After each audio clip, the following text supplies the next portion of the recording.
So i-check po natin, magkaroon po tayo ng pagsisiyasat sa gabing ito kung meron tayong Jericho walls.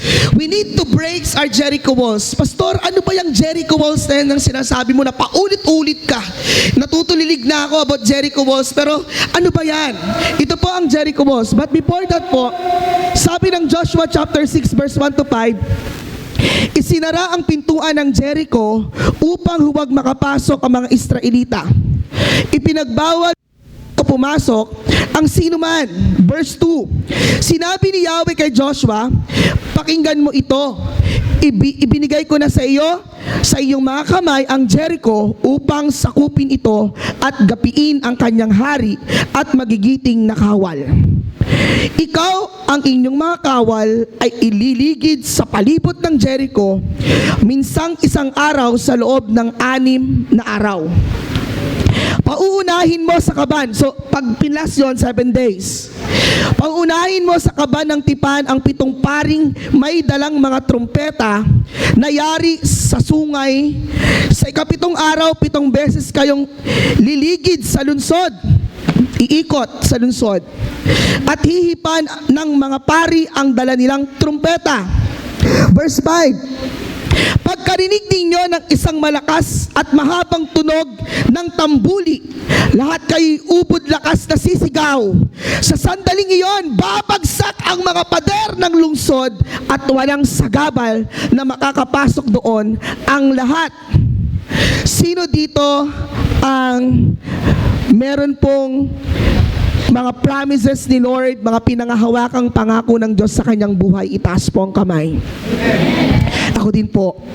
Meron pong mga pangako ang Diyos sa buhay ko na until now I hold unto His promises. Amen? At alam ko po, bawat isa sa atin dito meron pong pangako ang Diyos na pinangahawakan po natin sa ating buhay. At naniniwala po tayo, nung tumanggap tayo kay Jesus Christ as Lord and Savior, nung tinanggap natin siya bilang Panginoon at tagapagligtas, meron pong promises si Lord sa buhay natin. Kasi ang sabi niya, binigyan niya tayo ng ganap at kasiyasiyang buhay. Amen. But, meron po tayong minsang hadlang o yung tinatawag po nating Jericho walls sa buhay natin. Kalabitin mo yung katabi mo, kapatid. Yung Jericho walls pala, yan pala yung mga hadlang. Amen? Yan pala yung mga hadlang. All of us face walls, problems that feels too strong, too high, and too impossible to overcome. Alam niyo po, yung Jericho walls, hindi po yan walls, ilang beses ko na po ito na-preach.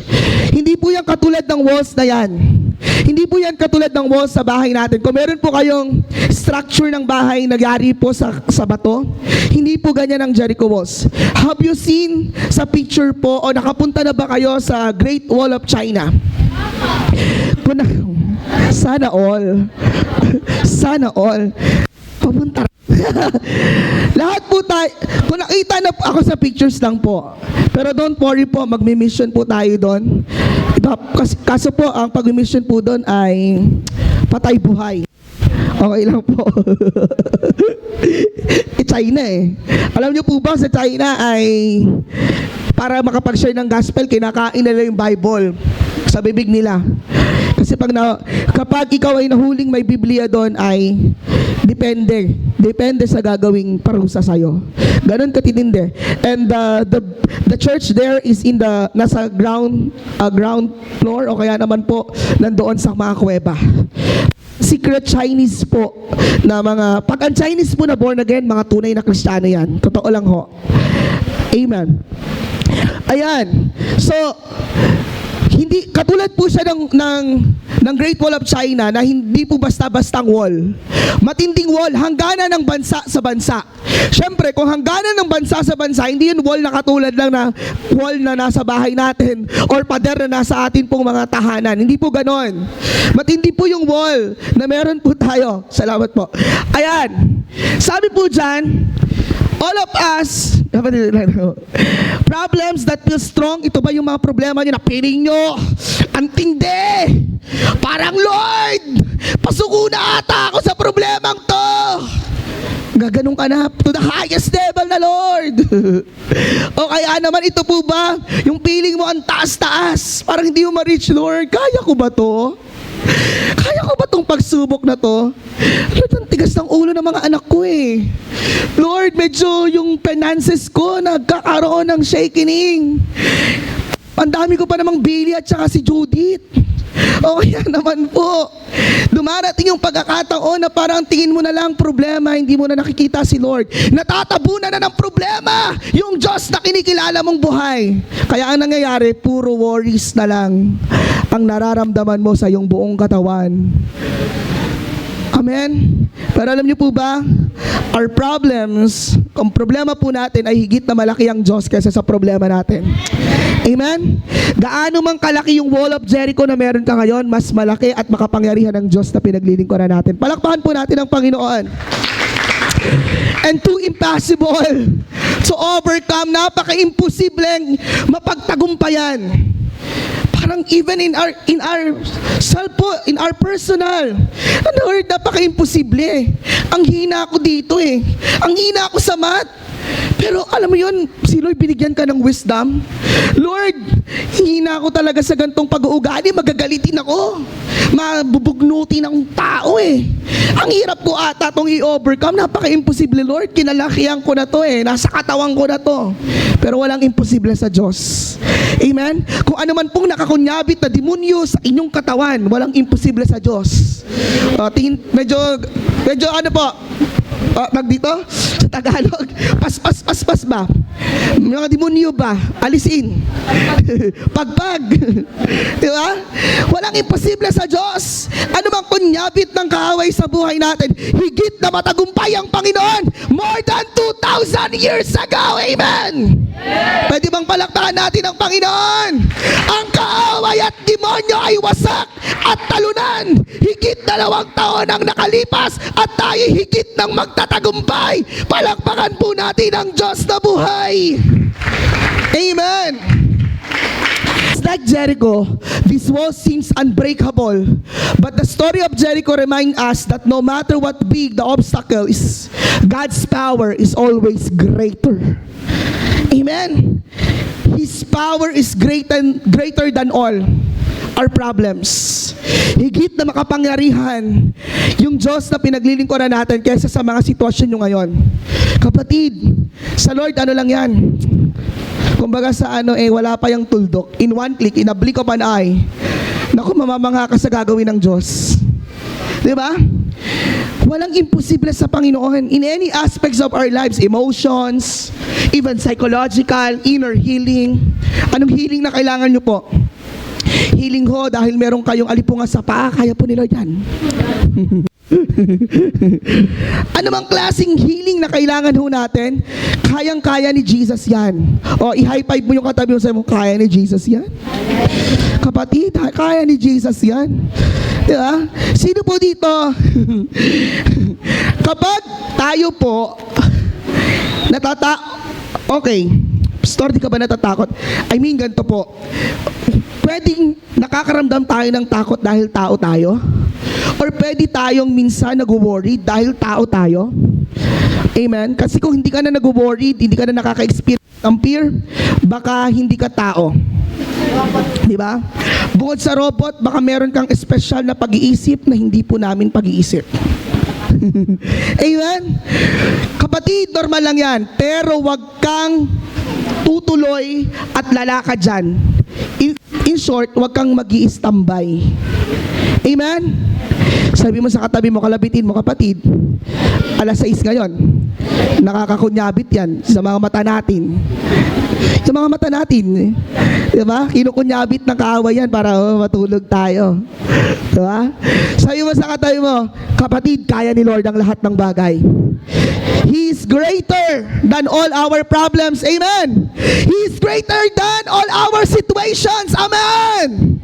Palakpakan po natin na malakas ang Panginoon. Alam niyo po ba na yung grupo po nila Joshua at ni Caleb ay wala pong dalang kahit pantiltil, kahit pala, kahit ang tawag doon sa bareta, niwala po silang mga kagamitan para bagsakin at wasakin ang wall of Jericho. Pero ano pong instruction sa kanila ni Lord? O ganito, iikot kayo ng 7 times at pag sa ikapitong pag-ikot ninyo, hihipan nyo ng malakas ang tambuli. Or yung, ano po bang term doon? Trumpeta. Hipan nyo ang shofar, hipan nyo. At sisigaw kayo ng malakas at guguho ang wall of Jericho. Could you imagine that po? Sa panahon natin ngayon, hindi kayang tibagin. Pero alam nyo po ba, yun yung instruction ni Lord. Sinunod ho, siguro may kakamot-kamot pa doon. Habang naglalakas, ba yan? Leader namin. Para kami ditong team, para kayo may saltik dito. Siguro may nagdadabog-dabog ng kaunti doon. Di ba? Pero ano pong ginawa ni na Joshua at saka ni Caleb? 7 beses silang umikot, hinipa ng shofar ang tambuli, at sumigaw sila. At alam niyo po ba ang nangyari sa wall of Jericho? Bumagsak! Hindi ho tumalembang. Ang wall of Jericho po doon napulbos. Pumunta ho kayo sa biblical history. Pumunta ho kayo sa biblical archaeology na kami po nag-aral ng mga pastor. Nakita ho namin at na-discover namin ang wall of Jericho ay parang pulbo na nilalagay nyo sa muka, ang pagkapulbos. Tindi ng kapangyarihan ng Diyos. Amen nyo? Hindi tumalembang na ganyan. Pag tinignan nyo ho ang lugar na kung saan nandun ang wall of Jericho, pinulbos ho ng Panginoon.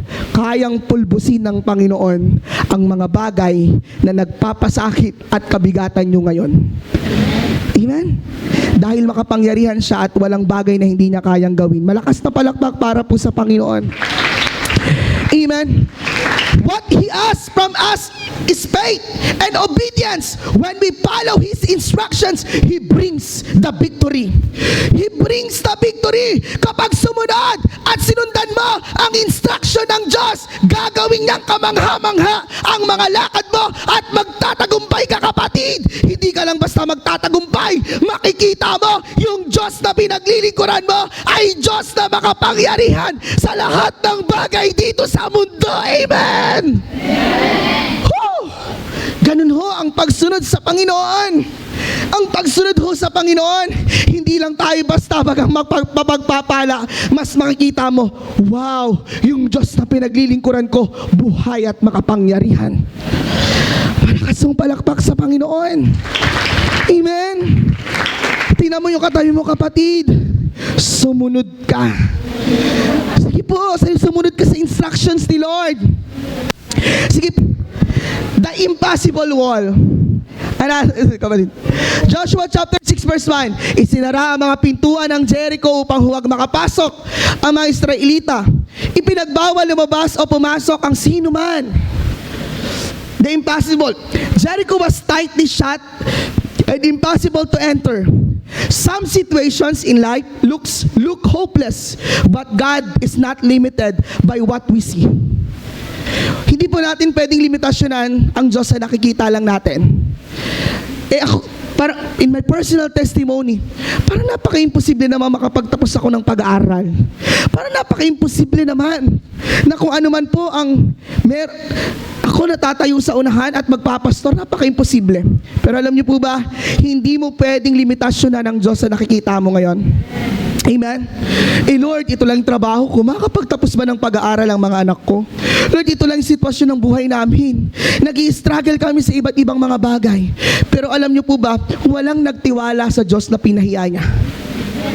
Kung talagang nasa sa puso mo ang Panginoon at ang Diyos nasa sayo, ang banal na Espiritu ay nasa sayo, hindi po nagpapabaya ang Diyos.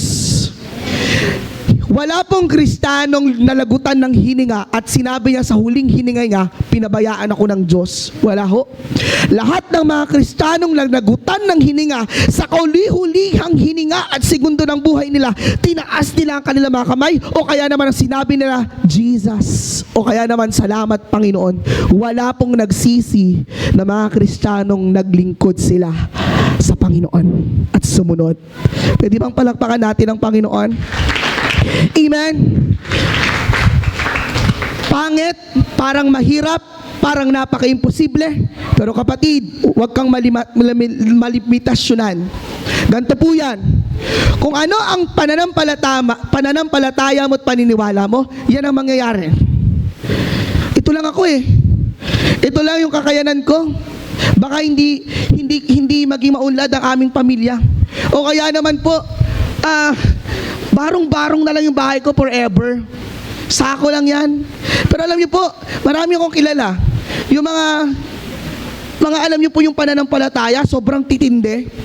Talagang pag nag-lay hands yan, Lord, ito pong ito pong pader ko, nayari ho sa tarapal ng mga politiko na nagnakaw. Joke lang. Joke lang ho. Joke, ano lang yun? MM lang. Ito pong galing po sa mga mga poster noong panahon ng eleksyon. Lord, I speak.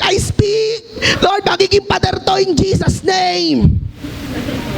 Wow. Alam niyo po, ilang buwan na lang, ilang linggo makikita mo. Mula sa tarapal, unti-unti nagkapader, dalawang halo, naging 3, naging 4, naging 10, hanggang makabuo sa provision ng Diyos. Palakpakan po natin ang Panginoon. Testimony, natingin si Ate Helen eh. Nagba-Bible study kami kina Ate Helen. Naku ho, pag nakita niyo po ang bahay ni na Ate Helen dati, okay lang po ba matestify, Ate Helen? Okay na lang po. Ang bahay po na Ate Helen ay napakataas at puro bato yung lalakaran. Napakataas kasi literal nasa taas sila ng batuhan. Pag konti hong lakad nyo doon at kayo ho'y ilalampa-lampa, ewan ko lang talaga. Kung hindi ka magtatangs, ay talaga lang. Pag maglalakad ako doon, nag-i-speak in tongues talaga ako eh. Lord, I rebuke mga demonyo, mga sa paligid. Tapos makita ko pa yung mga puno sa paligid. Literal pong yung bato-bato dyan sa may ithan. Andun po sila eh. Siyempre yung mga territorial spirit doon, yung mga foreign spirit na nandoon, talagang Jesus name. Ganon. Pero praise God, unang punta po namin dyan sa bahay nila, tarapal, sako, asing sako lang talaga. At talagang kahoy-kahoy. Pero praise God, nung binabalita sa amin, ay sa tele, naku po gano'n na, nakaipon na. Kasi naging maayos na yung paano mag-handle yung asawa niya ng finances, paano, alam niyo po, at nakakilala sila higit sa lahat sa Panginoon. Bato na ho ang bahay nila at paunti-unting inaayos ng Panginoon. Palakpakan naman natin ang Panginoon. Amen? Alam niyo po, nile-level up ng Diyos ang mga anak niyang sumusunod sa Kanya. We are not the tail, we are the head. Right? Amen? Hindi tayo buntot. Ulunan tayo. Hindi tayo papahiya ng Diyos. Ipapakita niya ang Kanyang kapangyarihan at katapatan sa mga sumusunod sa Kanya. Amen? Pwede bang palakpakan natin ang Panginoon? Hallelujah! Sige po, malakas na palakpak. Huwag yung limitasyon na ng Diyos na nakikita po ninyo. Amen!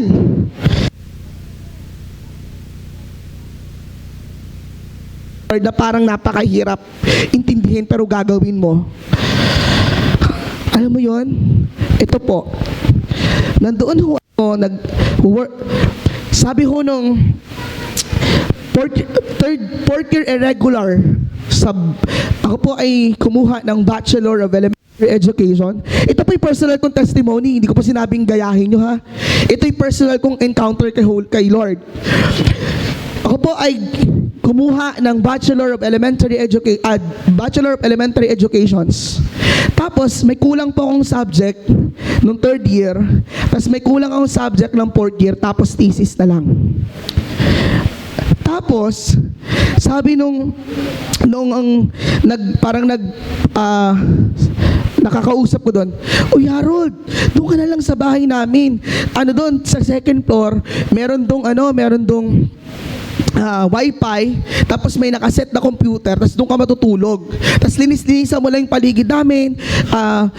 Pero pre yun, doon ka na magstay. E di ako siyempre, by human, yun yung nasa isip kong, wow, ito na to. Eh kasi saan ako natutulog? Rojas Boulevard, wala pang dolomite na, napakabaho pa ng hangin ng Rojas Boulevard.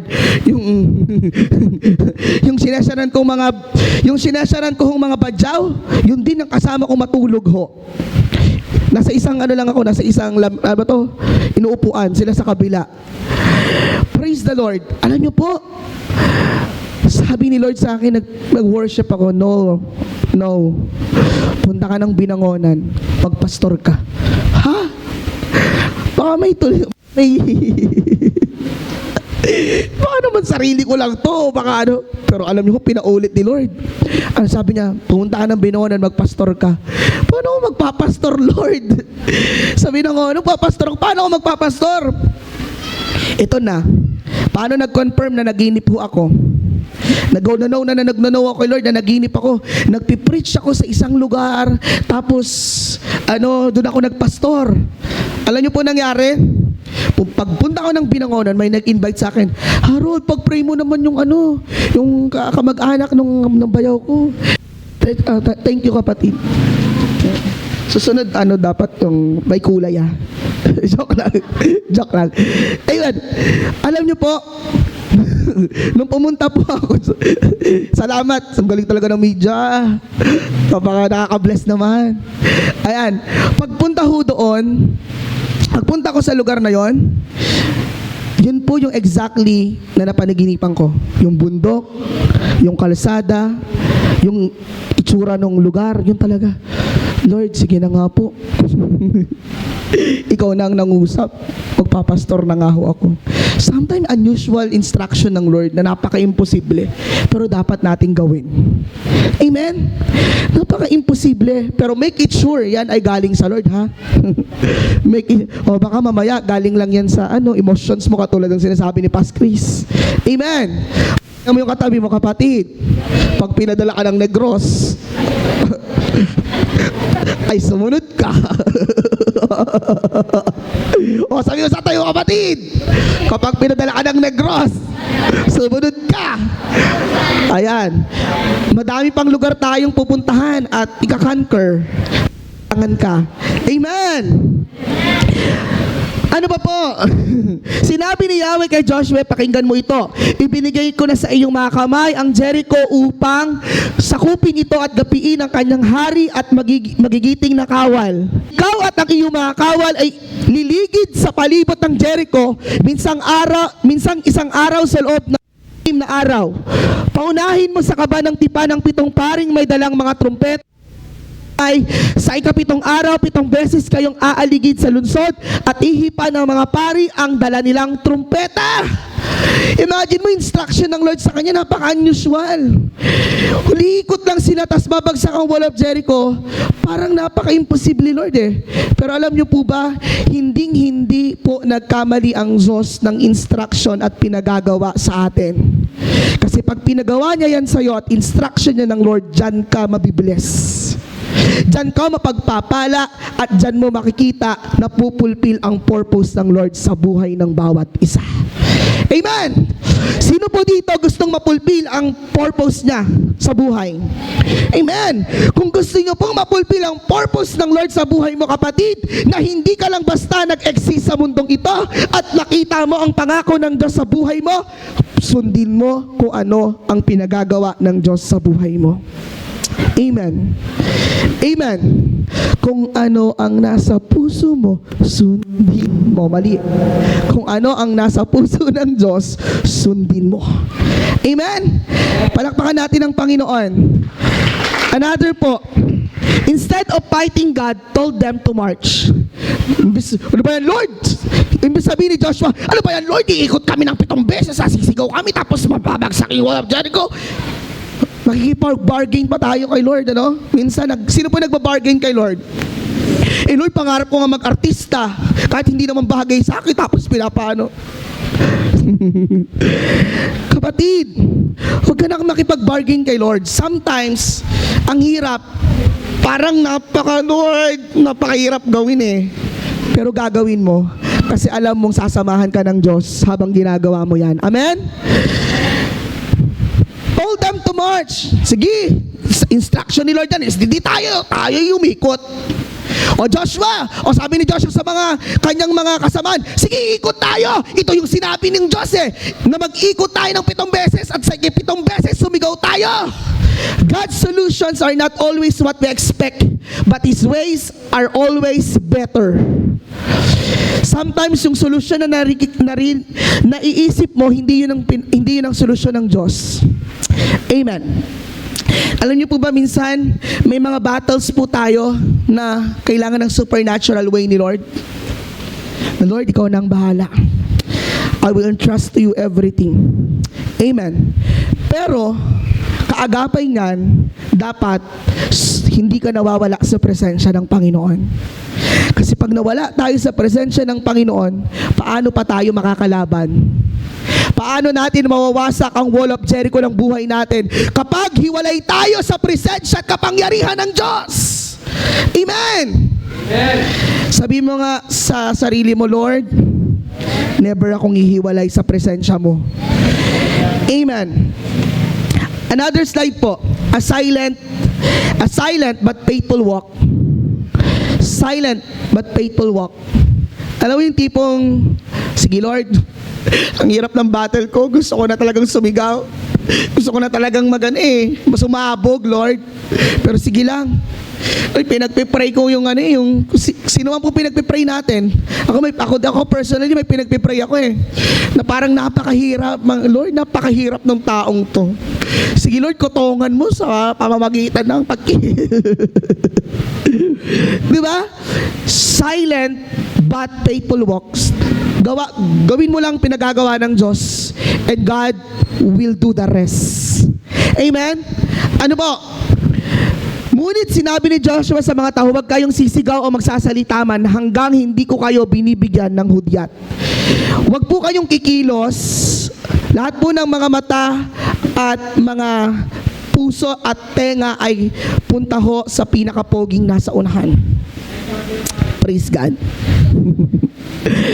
Pakitandaan ho, huwag kayong lalaban at kikilos, hindi po labang literal sa buhay ba, nang hindi nyo kasama ang presensya at kapangyarihan ng Diyos.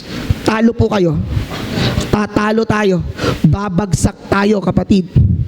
Sabi mo sa katay mo, kapatid, hindi mo kasama ang Diyos, hindi mo kasama ang kapangyarihan ng Diyos, hindi natin kasama ang presensya ng Diyos, babagsak tayo.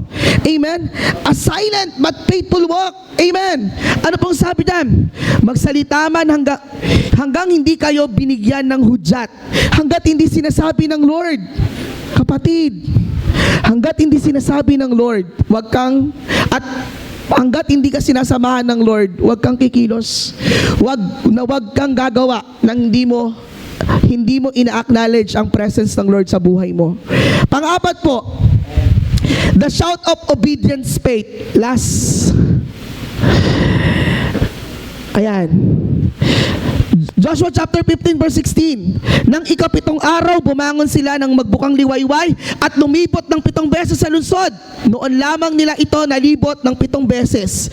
Sa ika-7 libot, hinipan ng mga pari ang mga trumpeta at tinutos ni Joshua sa mga tao, sumigaw na kayo sapagkat ibinigay na sa inyo ni Yahweh ang lungsod. Amen! Alam niyo po, on the 7th day, they shouted as a God commanded. Victory comes when we take a step of faith, even if we still don't see result yet. Yung hindi mo pa nakikita, pero kiniklaim mo na, Lord, kiniklaim ko to, bibigay mo.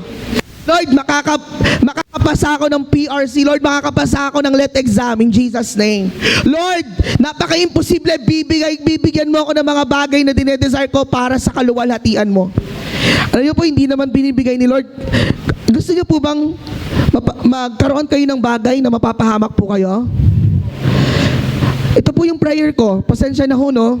Lord, wag mo na lang pagpalain kapag mawawala sa'yo. Pero Lord, bigyan niyo po kapag mas maglilingkod at magmamahal sila sa'yo. Kasi mahirap kung kailan ka pinagpala tapos nawala ka kay Lord. Alam niyo po ba, according to the survey, marami pong young people, dating youth na fire. Sobrang lagablab sa Panginoon maglingkod. Pero nung naging young people na sila at nakapagtrabaho, nawala na sila sa paglilingkod. Amen. Sabi mo sa katabi mo, nabubuhay tayo para sa Diyos. Amen. Alam niyo po, claim the victory. Tagumpay na tayo. Amen. Let's claim the victory. Amen. I-claim po natin ang katagumpayan. Amen. Hallelujah. Sino po dito naniniwala darating po yung seasons, darating po very very soon na ito pong tinutungtungan natin, ito po ay parking lot lang ng simbahan at i-extend pa ng Lord ang lupa dahil bibigyan tayo ng building ng church, magkakaroon ng mga children's rooms, magkakaroon ng prayer room, magkakaroon po ng mga auditorium room ang church na ito, ibibigay ng Diyos ang building proposal natin. Amen. Walang imposible sa Diyos. Palakpakan po natin ang Panginoon. God broke the wall. Kayang wasakin ni Lord ang walls ng buhay. Anong walls niyo po? Kapatid, baka yan yung kagaspangan ng ugali mo, pabasag mo na. Itaas nyo nga po ang inyong mga kamay po, dalawa. Sige nga po. Sabihin mo sa Lord, basagin mo lahat ng mga bagay na nasa puso ko, na nasa isip ko, na nasa espiritu ko, na hindi pa sa'yo. In Jesus' name. Sa pangalan mo, winawasak ko in Jesus' name. Can we shout amen? Palakpakan po natin ang Panginoon. Wasakin po lahat ng walls, burdens, fear, ano pa po? Insecurities, jealousy, spirit of mammon, spirit of Jezebel, any spirit na gawa ng kaaway, wasakin po. Amen. The walls fell only by God's power. Nawawasak po ang wall sa pamamagitan ng kapangyarihan ng Diyos. Amen. Alam niyo po, salamat po. Without the power of God, hindi po yan mawawasak. Amen. Sino po dito araw-araw nagsasabi siya nanghingi siya ng tulong sa Panginoon? Amen. Nagpapalakas siya sa Holy Spirit. Sinasabi niya, Lord, palakasin mo ko. Holy Spirit, palakasin mo ko. Apart from the power of the Holy Spirit, we can do nothing. Amen. God can break any wall in our lives. Fear, takot, kasalanan, worry, addiction, or impossible problems. Kayang wasakin ni Lord yan. Hindi lang basta wawasakin, dudurugin pa yan ni Lord. I tell you. Basta gusto mo at nais mo, dudurugin ni Lord yan. Addiction mo, sa pagdudut dyan, kapatid, kayang wasakin ni Lord yan. Lust of the eyes, lust of the flesh, pride of life, kayang durugin ni Lord yan. Yung mga pita ng laman na meron ng katawan ng tao na nagmumutawi sa katawan natin, nagawa ng kaaway, kaya ni Lord wasakin yan. Amen. Ano pa po? Kahit anong uri ng kasalanan, impossible problems, yung mga bagay na napaka-imposibleng problema nyo ho, kaya ni Lord yan. Amen. Bibigyan ng Lord ng solusyon. Amen. Pwede bang palakpakan natin ng Diyos? In conclusion, Jericho teach us that God brings down the walls. We cannot break ourselves. Our part is to obey, trust, and keep walking by faith until the victory comes. Kung gusto niyo pong mawasak ang wall of Jericho, manatili po kayong magtiwala sa Diyos, sumunod, at lumakad sa Kanya. Amen!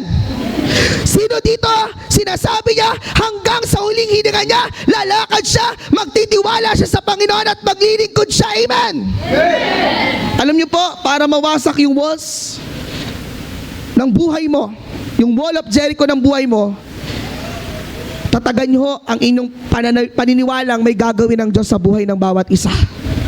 Ito ho, i-check nyo rin po ang puso nyo. Tingin po lahat sa akin. Baka kaya hindi mabasag-basag yung wall kasi ikaw mismo yung wall. Malaking tanong po yan. At yan po ang katotohanan minsan. Baka minsan, kaya hindi mabasag yung mga walls ng buhay natin. Dahil ang mismong walls, ang mismong pader, ang mismong moog ng kasalanan, ang moog mismo at stronghold ay ikaw mismo na kailangan mong isuko sa Panginoon. Amen! Baka hindi ka sumusunod, baka hindi ka na nagtitiwala, baka hindi ka na lumalakad sa Kanya, kaya hindi mabasag-basag yung walls. Kaya hindi mawasak yung walls, kaya hindi mapulbos, kasi mismong ikaw yung barado, ikaw mismo yung matigas yung ulo, ikaw mismo yung pasaway, ikaw yung mismong hindi sumusunod sa Diyos, kaya hindi mabasag yung walls. Amen. Let's check our heart. Let's check ourselves. Baka tayo mismo ang wall, kaya hindi mabasag-basag. Amen. Sabihin nyo nga sa Panginoon, Lord, tutulungan mo ko para mabasag to by the power of the Holy Spirit. Amen. Shall we rise in the presence of the Lord po?